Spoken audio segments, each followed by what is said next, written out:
The reason for the demonstration is that as Botswana Federation of Trade Unions, we are very much concerned about the situation that's going on in Zimbabwe. And we've expressed it time and time again. The first letter we wrote to the Zimbabwean government was last year in October. And when this recurred again this year, we wrote another letter to the Zimbabwean government, but we never got a response. So we went further and said, what can we do? Then while we're still thinking, SATUC and ITUC and OATU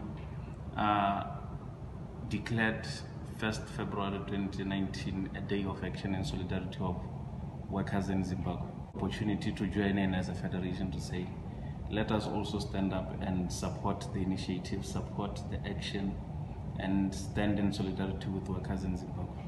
And that's exactly what we did. We organized the solidarity protest, which was today, 1st February 2019, and we marched in solidarity of workers in Zimbabwe.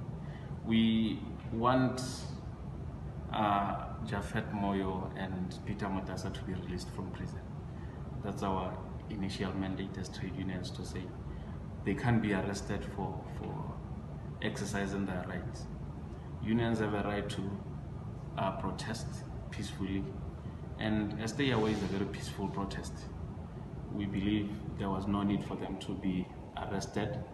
Furthermore, we are against the violence that has happened over the past 2 weeks in Zimbabwe and the killings that have happened.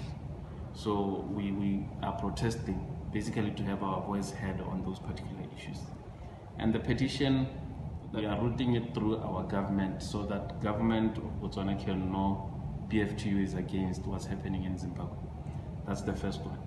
We also want the Zimbabwean government to know that we are against, and this time, because we've always routed directly to the Zimbabwean government, we said let's do it through the government of Botswana so that it's much more clear. Somebody else delivers it and makes sure that it gets there and gives us feedback.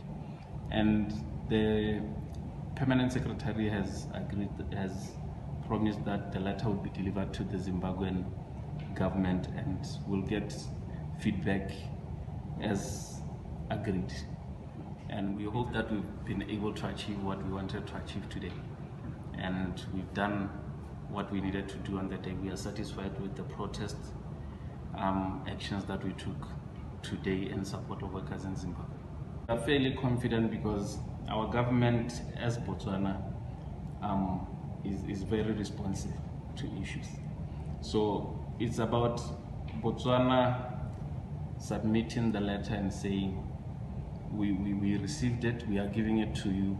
By that alone, it would be a message from Botswana to say, yes, we support trade unions.